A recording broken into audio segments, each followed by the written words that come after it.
How we doing, everybody? I'm back at you with another video. This chapter we're talking about John C. Maxwell's law of reproduction. It was a good chapter. It was about John C. Maxwell discussing how it takes a leader to raise up other leaders, and he used a few examples, in his this chapter where he talked about how about half of the coaches at a specific period of time were somehow connected or influenced by either one or two coaches, Bill Walsh and Tom Landry. And so he was just showing how leaders build other leaders, and how usually leaders are brought up and developed through the influence of another leader. He actually gave a poll, and the poll asked people, what is the reason of why, or what is the reason of why you want to become a leader or are a leader. And 85%, if I'm not mistaken, it was about 80 to 85%, had said that they were influenced by another leader. So in this chapter, he talked about, which it was one great line that he had mentioned, and he had said that, you teach what you know, but you reproduce what you are. And so, it's something that actually is in line with the Bible, and the Bible talks about it. The Bible says that you will know a tree by the fruit it produces. You know what I mean? So,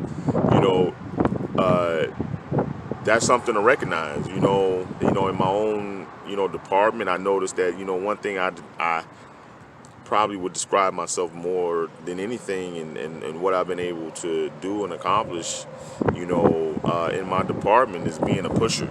And I push vision, I push strategies, I push people. And one thing that I noticed is that in my department, there have been other pushers produced, where they push themselves to work harder, and they push themselves to come to work on time and to come to work every day. So, that's something that, I look around, and the law of reproduction is actually related to some other chapters we read, but in here he really stressed the importance of the fact that it takes a leader to raise up other leaders, and that followers cannot raise up leaders. You know what I mean?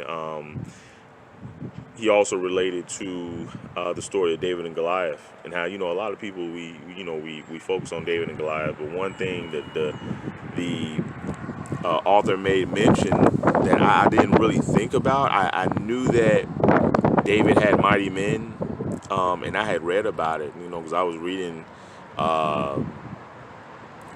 in the book of Samuel, and I noticed how David had a great group of warriors around him, because actually I remember the Bible talking about David's mighty warriors, you know what I mean, or that that were in his brigade. And the author went into how David wasn't the only giant killer that the Bible described, but the Bible actually went into other men that were in David's army that also killed giants. You know what I mean? So we all hear about David and Goliath, David beating Goliath, but there's also men under David that were also killing giants as well. And the leader, the author, was just stressing and talking about how other men, or men in David's army, were able to kill giants because David killed giants. So that's very important, is that the leader that you're under, and what's truly on that leader, if you stick with them long enough, follow them long enough, honor them long enough, what is on them will reproduce on you.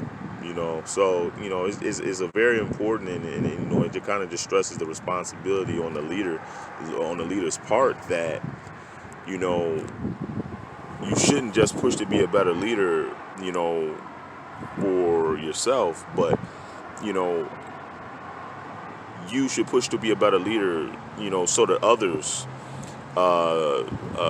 can become better leaders. So, you know, producing a better leader, within yourself is going to reproduce in others. And how, the Bible says, love others the way you love yourself. And there's some things that we should be doing because we want to impact, the world around us. And how it may not be about something that you want or something you desire, but it should be about a need that you see in the community, or the world, or your company, or your family, and just say, you know what, because I want to see this produced in others or reproduced in others, I have to produce this in myself. And that just goes back to something Jesus said, before you can remove the speck in someone else's eye, remove the plank in your own eye.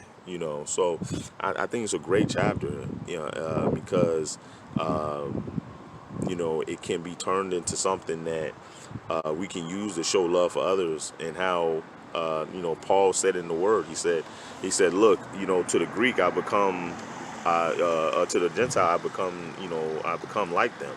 To the Jew I will become like them, just to win them over. So it's especially, and I believe God, is not looking for us to be self-seeking, but is looking for us to become what the world and what our environment needs around us. And that's truly important, truly special in our walk as a leader, and just loving people and valuing people around us, valuing our communities. So great chapter, law of reproduction. You teach what you know, but you reproduce what you are.